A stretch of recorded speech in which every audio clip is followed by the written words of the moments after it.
Today we have the pleasure of welcoming Donald Carreira Ching, the author of the novel Between Sky and Sea, A Family Struggle, and a short story collection, Bloodwork and Other Stories. He is an educator from Kahalu'u on Oahu who earned a PhD at the University of Hawaii at Manoa.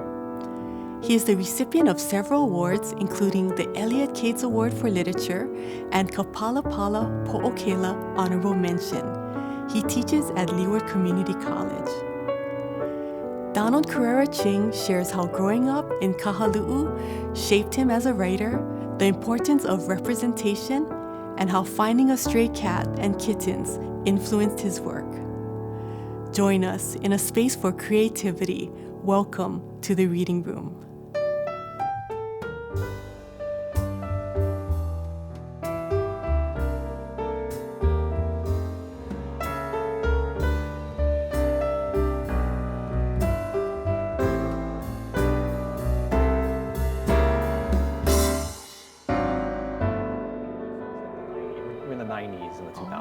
So we're all in the debate, the Bamboo Ridge debate in this particular section. Wow, oh my goodness. So it should be good. Yeah, I know you're so active in the community, and it's so great with like Bamboo Ridge, right? And I know like a lot of times your stories, have a setting in Hawaii. And how has growing up in Kahalu'u on Oahu shaped you as a writer? Well, thank you for that question. I think growing up in Kahalu'u, I think there's sort of two sort of sides to it. I think I was privileged to sort of be shielded from a lot of sort of the difficulties and challenges to some degree from my parents. My parents, because of where my mom worked in Kaneohe town, she wanted to drop me off at Hi'ia, so didn't go to Kahalu'u, went to Hi'ia. But I saw a lot of my friends dealing with a lot of those challenges and struggles, meth addiction, drug addiction, the kinds of grief and violence that you see. And so there was a little bit of distance, but at the same time still kind of connected to that. And I think when I was a kid, I wasn't as aware of it because it was sort of like, look away, look here, look that, look like that. I think I remember going to crab with my dad at Kahalu'u Stream Bridge, and it was kind of like, don't look over there at the hygienic store, don't look at the banyan tree, because that was when sort of a lot of the drug activity was happening. But I think as I grew up, couldn't look away. The more it sort of become to a part of again the people that I knew and the things that we were seeing. So there's that aspect of it. This part where those things start to come into your life, and I think at the same time, I didn't really read a lot of stories about Kaneohe and about Kahalu'u and about the area. I mean, I can name a few authors who maybe had some things, like I think about like Chris McKinney's A Tattoo, but that was kind of it. And I think, so a lot of those stories really focused on, I always say like the other side of the mountain or town or other places. And that was always kind of difficult for me because it's kind of like, how do you connect with that work? So it actually took me a while to figure out that kind of connection. When I was an undergraduate student, I wasn't really writing about Hawaii because I just didn't feel that connection. And it wasn't until I started sort of to ask questions about what was happening in the community, ask questions about what was happening to my friends, and then thinking about like, okay, why am I writing about this instead of this, that I really started to kind of discover this passion for writing and what I wanted to sort of do. Wow. Yeah. And I know you have your novel Between Sky and Sea, A Family Struggle. What message did you want to send forth with that novel?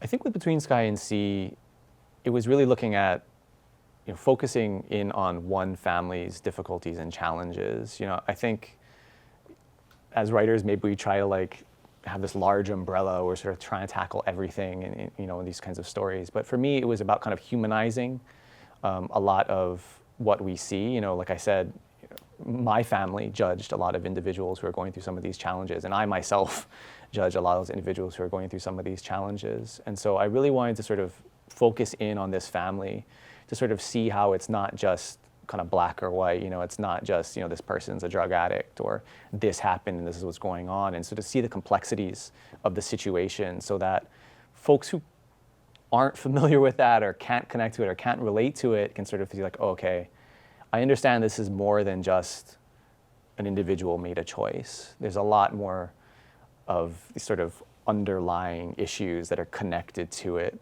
While at the same time, I think just, trying to understand what that means and what folks are going through, so that, by the time you get to the end of it, I hope that your perceptions changed a little bit in terms of this family's experience, in terms of what's happened in the story, and that you can really kind of feel for them and connect with them in a way that maybe you hadn't before. I love the way you write. You can tell that there's a lot of compassion and empathy, in seeing the story through the eyes of these characters. And you also have a short story collection, Blood Work and Other Stories. And how would you describe your work? And I know you talked about what you write about, but you also have all of these stories probably on the windward side of Oahu. Yeah, how would you describe it? Yeah, I think between Sky and Sea, it really looked at that one family and tried to sort of examine some of those issues and bring the reader into those issues through that family's struggle and challenges. With Bloodwork and Other Stories, I'm trying to expand the scope a bit to show the things that I really couldn't touch on with Between Sky and Sea. So I'm really bringing readers into the Ko'olaupoko area, bringing them into the neighborhoods, bringing them into the side streets, bringing them into stories of all these various characters and the things that they struggle with, while at the same time trying to show readers for folks who are from there like myself, what makes us a community, what brings us joy and happiness, and how we find that in each other, in our family, in our friends, even in spite of enormous difficulty and complexity and complications that are going on. And at the same time, also connecting that to other sort of threads, gentrification, historical trauma, violence, grief, the militarization of the islands, vigilantism, which we've sort of seen a lot with social media. And to show how these sort of what seem to be indirect threads are also kind of make their way into this community, so that in kind of focusing in on the community, we can see the larger scope of everything that goes beyond. So again, if you're not from here, it invites you to see it and invites you to experience it and possibly connect with it, or at least to sort of go, okay, I can see what's going on. And if you are, maybe it helps you be seen, or it helps you to feel that kind of joy or that compassion and humanity. Yeah. Well, I love hearing about all of these influences on your writing. Are there any authors that influence your work? Yeah, I think more recent authors, Christiana Kahakuila and her collection, This is Paradise, was really foundational for Bloodwork and Other Stories, to see how she took these characters' lives, focusing in on each of these characters' lives, and was able to kind of show those kinds of connections to those larger themes. And then in the way that it's structured, to then draw the connections to other things, right, and to each other. I think with her collection especially too, she experiments a lot with genre and with perspective, and that's really important to me. So you'll see in my collection, it's got like second person point of view, it's got a third person plural, which is really interesting, where you're not just telling the story from one character's perspective, you're telling it from the community's perspective. And that was really interesting. I think also other authors, Rodney Morales is really important. When I was an undergraduate reading When the Shark Bites and his collection, I'm blanking on what his collection is right now, it was really important because, Rodney Morales, he's not Hawaiian, but he was able to tell a story and to engage with this place through his writing in a way that I felt was responsible and authentic. And for me, as a local author, that was really important, because there was always the question of, okay, how can I tell these stories and how can I do so in a responsible and authentic way? And I think he provided that sort of path. Yeah. Wonderful. Was it The Speed of Darkness? Yes, Speed of Darkness. Yes. Thank you. Yeah, That's so awesome. Yeah, exactly. Yeah, great collection. Okay. Now, I know you have so many stories. Do you have a favorite one, or a favorite scene from a novel, or? I think, I don't know if it's my favorite. I think it's always tough to sort of decide which is your favorite, especially some of these stories are really difficult to talk about or difficult to engage with. But I think one that has become sort of something else, or it's kind of taken on a life of its own, is Search the Waters. Search the Waters is, I wrote this story back in 2018, I think. It was a response to a Civil Beat article about sea level rise in Hawaii. And there, on the article, it was a really short article, but it had a little time lapse button at the top. And what you could do is you could move that little time lapse button or bar, and you could see at what point in what year the sea would essentially swallow Oahu. And it was like, whoa.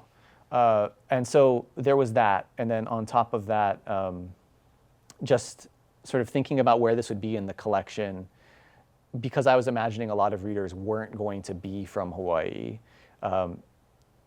how to sort of take some of the stereotypes and some of the assumptions that they have about Hawaii and sort of break that down. And so that's what, Search the Waters sort of came out of. And it's a story about a father and a daughter at the heart of it, but it's also about this devastating climate disaster that's leveled Waikiki. And it's turned Waikiki essentially into just water. It's completely flooded the place. And I read I would love to. I'd love to hear it. Yeah, sure. Thank you. Yeah, and so this excerpt is from right kind of in the middle or the beginning of the piece. So the main character Ka'imi has already come from Kahalu to Waikiki. He's taken his own boat from Kahalu, and he's made the trek to Waikiki under the assumption that he's there to kind of help out with the rescue effort. But in reality, he's actually there searching for his houseless daughter, who he has been estranged from and he's lost touch with. And so he's trying to reconnect with her, try to find her, because of course he's worried because of what's happened. Okay, so I'm going to go ahead and read just a bit from it. The first person he pulled on board was James Jimmy Cross. Jimmy had been living in Waikiki for 3 years. He was a retired stevedore and was still collecting the checks they sent to his P.O. box. He had a house and a wife, and then he didn't. A drunk driver took his wife. The bank took his house. He couldn't live there anymore, so why pay? Now it was just him and his Jenny girl. Ka'imi gave him a blanket and opened an MRE. What happened? He asked. Cops will sweep the park, arrest me, try to tie her up. Then the sirens would go off, but it was too late, yeah? I would yell, go, Jenny girl, go. But she never liked. Then everything water. And Jenny girl? She stay out there, Jimmy insisted. But if there was one thing that Ka'imi hadn't seen breathing yet, it was a dog. Ka'imi stuck to the areas he knew. Most tourists had heeded the warnings and had gone to their hotel rooms or to the rooftops. Locals had found themselves in traffic only to abandon their cars and scramble on foot. Yet some stayed. Where was I supposed to go? Lei asked him. She was new to the streets, lost her job, and ended up in Kaka'ako. Like Jimmy, the sweeps took most of what she owned, so she moved. She figured at least there were showers, the beach, places to keep clean and to clean up. I tried the hotels, but it was madness. When I got to the door, they said, guests first, like they don't have the room. He found her lying out on a McDonald's sign, a cigarette in one hand, her arm dangling between the arches. Now she was gulping down a bottle of water and eating chips with a pair of chopsticks she would retrieve from her hair. I came back, a bunch of us did. But you know what? They had locked the doors, Ka'imi answered before she could. He had heard the same thing already. At first, he wasn't sure if he believed it. Then he found a valet who hadn't made it in on time. He got stuck on his way to the parking garage. By the time he ran back, all he found were sandbags. Where was I supposed to go? Lei asked for the third time. Ka'imi didn't have an answer, but he knew they hadn't all been like that. Some hotels kept their doors open all the way until the first wave hit.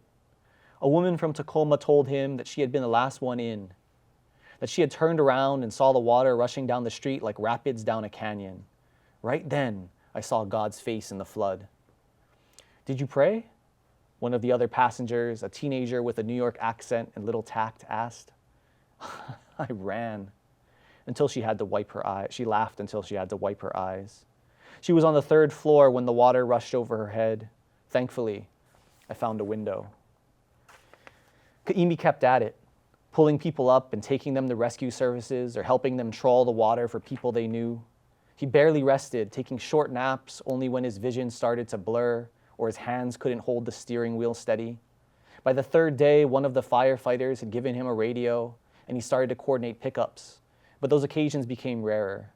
Then, on the fifth day, they gave him a helmet and an axe. He anchored his boat and started to join the efforts inside the buildings. He was part of Station 7 again, where he had worked when he first started out.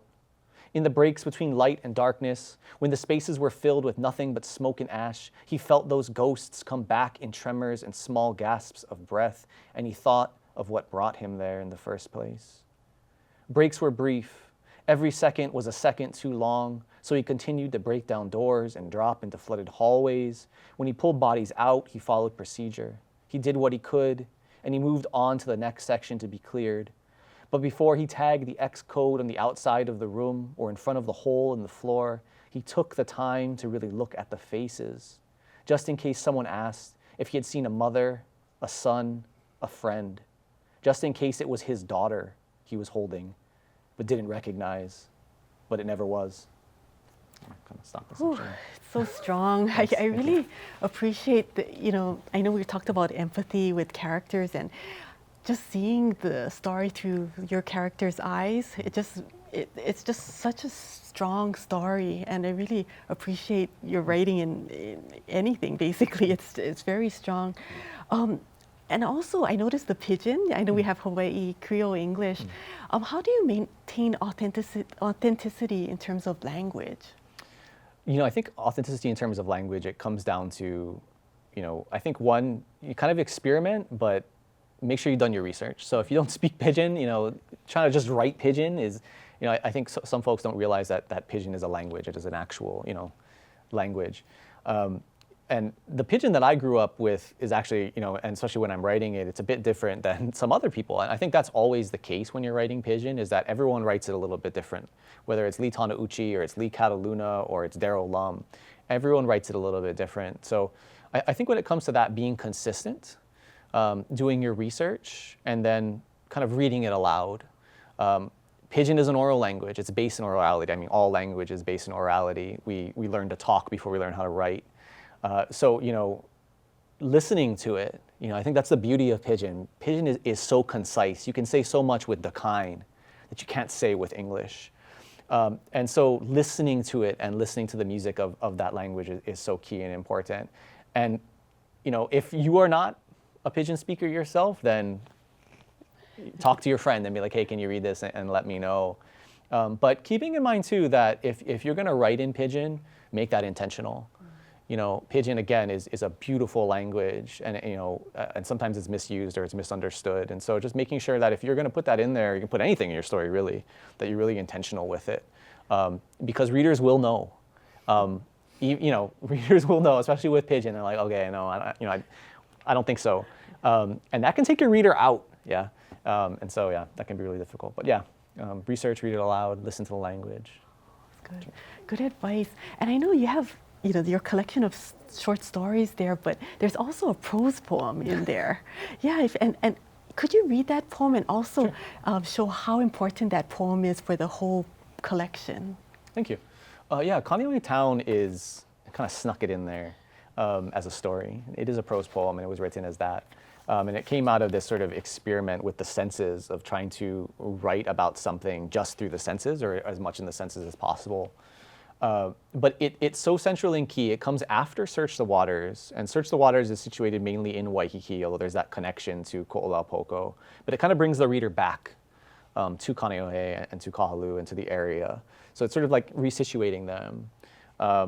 But it's also kind of emphasizes the central theme of the work, which comes in the last line.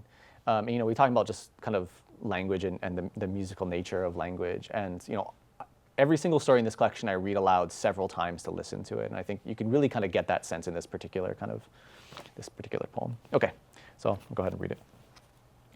So this is Kaneohe Town.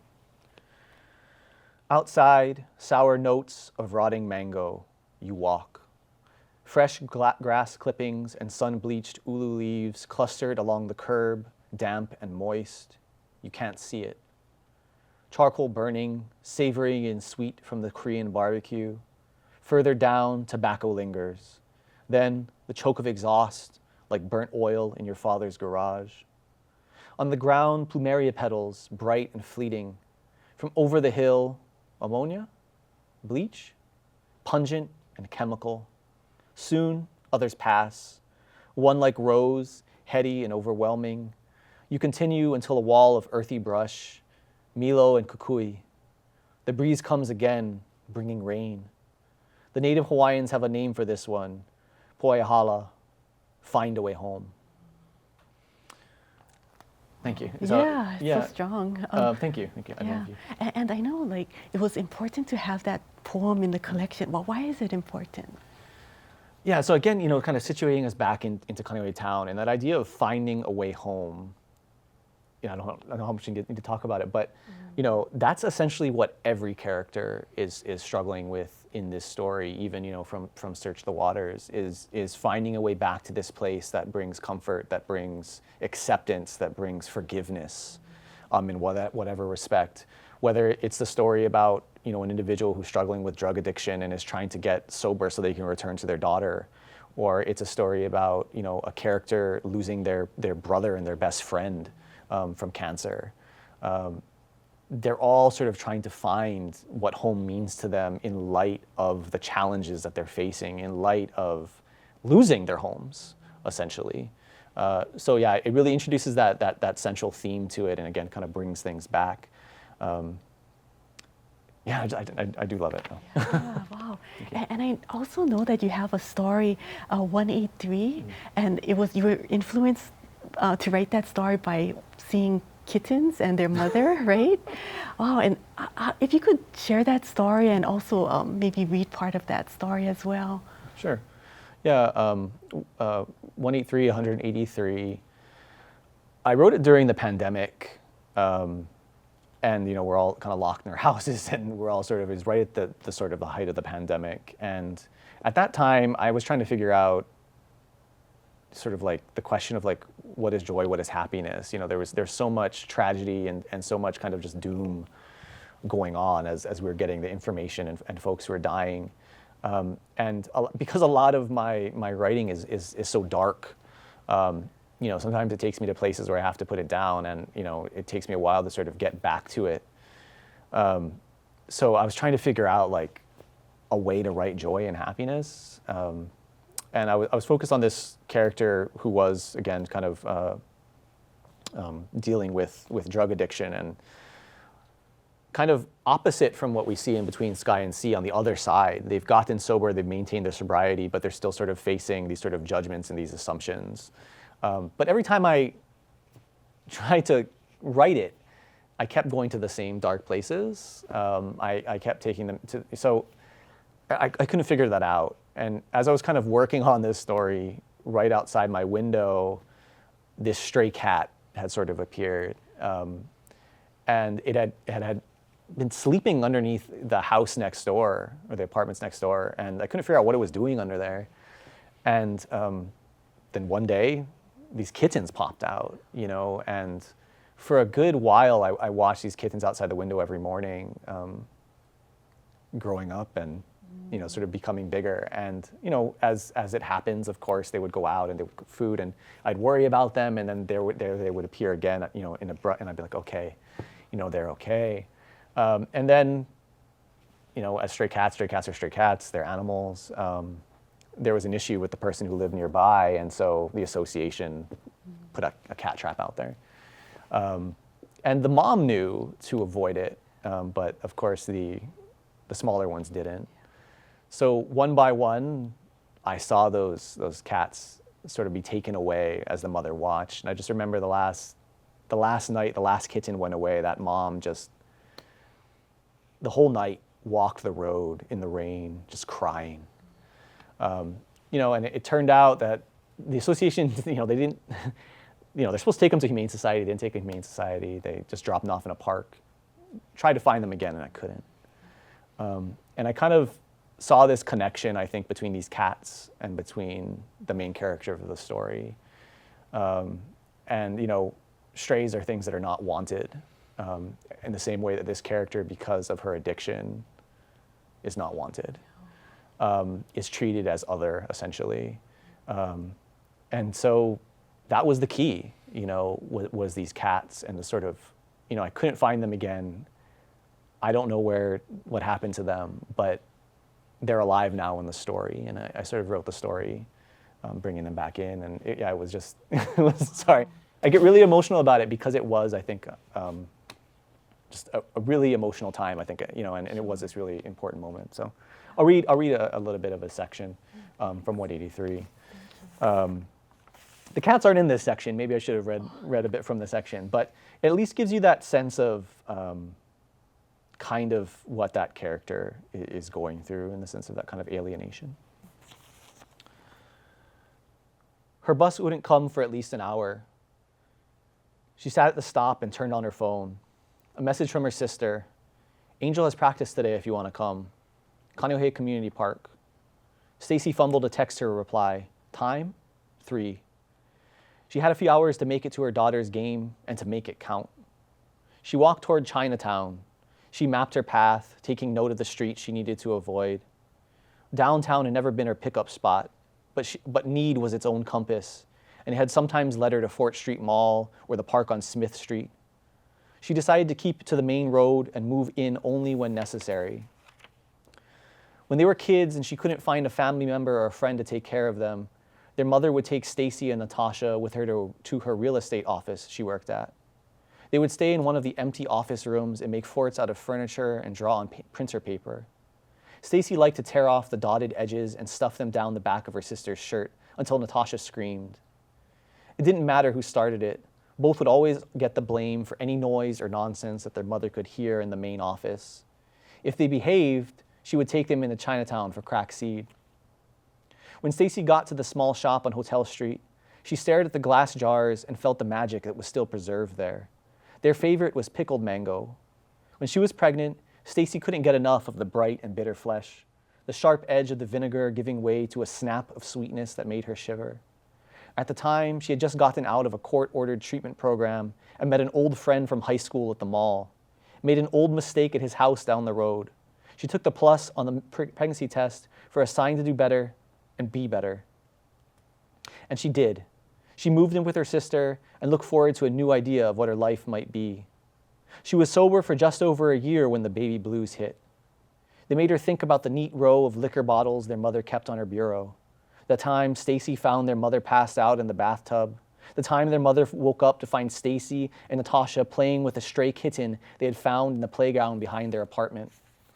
And how their mother broke its neck because that was the compassionate thing to do, or so she said. They'd always blamed the alcohol, but Stacy knew it could be something else. She could sometimes feel it too, like a pendulum swinging back without warning, throwing her into panic. On the day she left, she was finally getting around to unpacking what was left of her things. In the pocket of a pair of faded jeans, she found an old pipe and wondered if her daughter would be better off. All at once, she was spiraling again. She picked up 2 packages of pickled mango, one for her daughter and one for Natasha. Had she done the right thing? Even though the answer didn't matter, it was a question she always asked. Oh, so powerful. Goodness. I love the detail to your work. Is there a way that how do you have research in terms of maintaining that authenticity in your stories? Yeah, I think I research everything. Even pulling up old maps of like if the story's taking place in what I think could be around like the 90s, I'll pull up an old map of downtown and be like, okay, what was there? Like in this story, it talks about Chinatown and going to get crack seed. And initially when I wrote it, I think I had crack seed and shave ice, but there's no shave ice in Chinatown. I mean, not that I'm aware of, maybe there is now, but that wasn't something that we sort of remembered. So, those kinds of little details, they might seem small, but they help to bring the reader in. And when you're writing, realistic literary fiction, that's particularly important. You're trying to kind of maintain that space. And I think for me, it's also about making sure it is authentic to the place, authentic to what I'm sort of representing. But I think when I'm writing characters, especially characters who, because of my positionality, there might be a difference in those characters and myself. I make sure I think about, okay, I've got this character and they're dealing with this situation, this is where they're from, that's not me. how am I representing them? And I think through that, making sure that I'm not leaning towards a stereotype or a cliche, making sure that if I'm going to represent them in this way, that again, it's intentional, that it has been researched, that there is a story behind that, and that motivation, so that again, they're not one-dimensional, they're not caricature. Because that's a danger with writing, especially writing Hawaii. A lot of folks write Hawaii and they leave into these stereotypes and these caricatures, not realizing that those stories matter and they can create ramifications that go beyond just that one story. I always go with the idea that, okay, there is no thing as it's just a story. It's bigger than you, because when it gets into someone's hands and they're reading about that, that's possibly shaping their perceptions in certain ways. And so you really want to make sure that if you're going to put it on the page, that you've done your research on it. So yeah, just really thorough research into kind of everything, and then thinking about, okay, from every angle. And I always share it with my wife. My wife is always my first editor, and I'm always like, what do you think of this? And she always gives me that, she'll always call me out on it if there's something that needs to be changed. Yeah, she's good about that. Right. Also, I noticed, is there a difference in your writing process for a novel versus a short story? How do you go about, like, from the beginning to the finished product? I think I'm a short story writer, like, primarily. Even the novel came out of a short story. And I just prefer short story because it's so precise, and you're working within this small space and you can do so much with that. And I just like that concision. But I think they both start in the same way. They both start with like this kernel of idea or a question. Between Sky and Sea, that novel started out as a short story, but it came out from me and my wife after we left a Christmas dinner or a dinner during Christmas time with our family. We were driving back home, and there's this one stretch of Kahalu that looks out on the water. It's the stretch that you see on the cover there. And we were just kind of thinking about who leaves boats there. And at the same time, we were also thinking about our friend who we had just seen from high school, who was houseless, and he was, he's eating out of a trash can, and we knew that he had been struggling with drug addiction for a long time. And so from that came this sort of question of like, what happened essentially, and then I kind of sit down and I think through, and maybe I'll try to write something and see where that might take me. But it's a lot of just thinking about that question and thinking about, okay, I've got this character, what's the conflict, what's the motivation, what's sort of leading them there. And for a smaller story, if I can kind of think about all of the different pieces and I can see sort of the end already, I kind of have an idea that that's going to be a short story. For a novel, it's a lot more of like, it's like that plus pulling my hair out. I'm working on this current manuscript, and this is like the third draft I'm on right now. I think every single time I've added like 10 to 15,000 words every single time to it. And it drives me mad because, with a short story, you're working with this small space, so it's easy to sort of track the connections, track the timelines. But with a novel, every single time you sit down and you add to it and you sort of extend it and you get to the different pieces, you're just adding another layer. And because your reader is going to be paying attention to that, and because you're building these sort of connections as you go, you're like a puzzle master. So when you add another piece, you've got to look back, okay, does that track to that piece? Is how that kind of go? So like right now where I'm at, I've got the foundation of this thing, but I've added so much. So I've got I'm creating a little timeline. So I've got a whiteboard in my house, and I've got the timeline, and I'm tracking the different times and events and making sure it's consistent and checking all those kinds of changes. Thinking about, oh, that character was in this section, but they kind of get lost here. So there's a lot more of that kind of checking the puzzle to make sure you sort of built it in the way that you want to. It's a little easier in short story, although sometimes not. Because I think the short story form, we kind of take it for granted. Some folks kind of just reading, oh, okay. But there's a lot of the smaller pieces in the short story. That's why, like, especially my short stories, they're a little bit shorter than what you might typically see in some longer short stories. But that's because every sentence sort of connects in every word. So there's a lot of that too. But yeah, novels just, they drive me wild because of how much this large project requires. Sure. And I know, you've talked about a lot of the topics that you write about. Is there any topic that you would not write about? And I ask this about all authors. Is there something you wouldn't write about? Yeah, and I will not necessarily name that, I think. I think, I choose fiction because a lot of times I get the question of like, well, if you're writing about these current events and these relevant events, why not choose nonfiction? You know, go like an investigative journalist route or something like that. For fiction, because a lot of the topics can be personal or can be close to, or I can see, you know, various connections to, I need fiction for the distance. It helps me to separate myself a bit so that I can kind of think about it, I can process it, I can work through it. But there's definitely, you know, as many times as I can do that, you know, every sort of step, every revision, I'm creating another layer to create some distance, even though the kernel of that thing is still true. There are topics that are still very present. And I will sometimes, there was a story that was supposed to go into this collection about gambling addiction, and I couldn't put it in. Partly because that issue was still happening. Again, I'm not gonna go too deep into it, but also because it wasn't necessarily my story. And I think that's also really important when we kind of think about authenticity. You know, as a writer, you are in a privileged position to be telling these stories. So be thinking about, okay, why am I telling this? What's that purpose? Who am I writing this for? And if there's any of that struggle where you're like, okay, well, this isn't my story, that's definitely a situation in which I'm like, okay, no, I don't think I can. Or maybe, you know, can, but it just doesn't make it in, it just doesn't work. And so, you know, and there's a lot of those stories that I've written. You know, if I can find a way in, or, you know, talking with my wife, yeah, we'll find a way. But others, yeah, it's just, again, it's just too close, or it's just too, yeah. All right. I know a lot of students, they ask about writer's block. And so what would you recommend to students or anyone for writer's block? Like what would be the cure? Yeah, I don't know if there's a cure for writer's block. I think for me personally, you know, I always say you can either, you know, bang your head against the wall until you pass out, or you bang your head the wall until like something comes out. Something, I guess it's a really like violent analogy, but that doesn't work for me. You know, it'll frustrate me. I'll sort of just, you know, it'll keep me up. I'll have to just keep working at it. Has that worked at times? Sometimes, but usually what works better for me is to step away.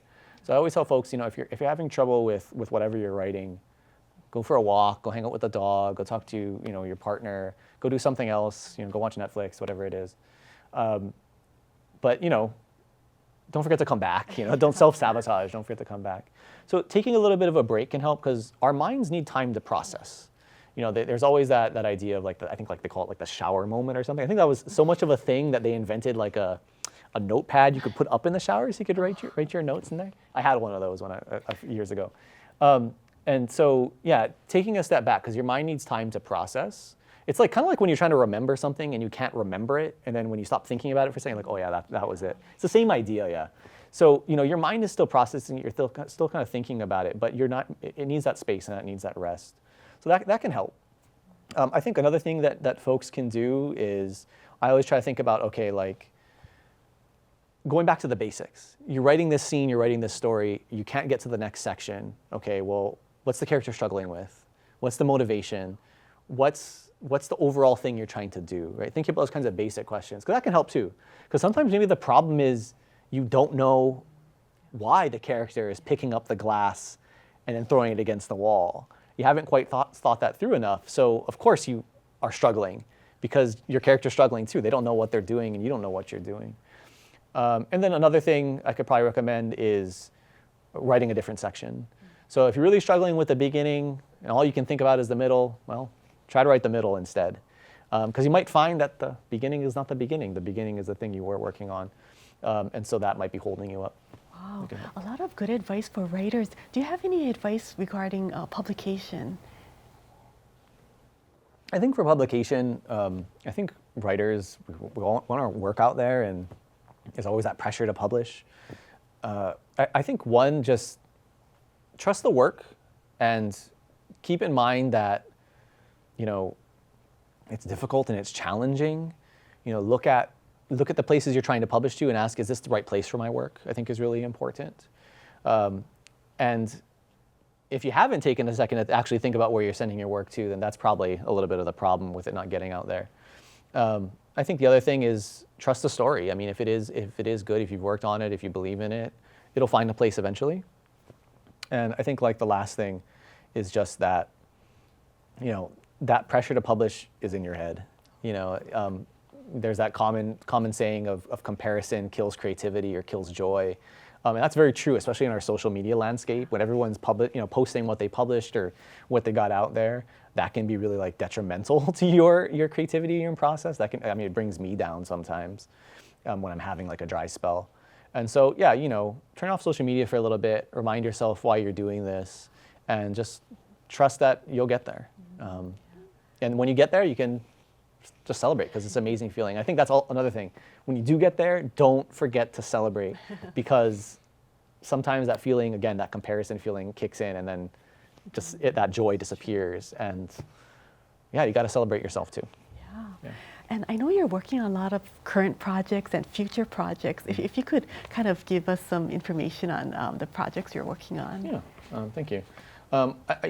Creatively, one thing is, Search the Water is the story I first read. That, like I said, it's taken on a life of its own. It's been published and republished like 4 or 5 times at this point. I think this will be the 5th time it's been published, and this is sort of the final version of that story now. It's been revised again.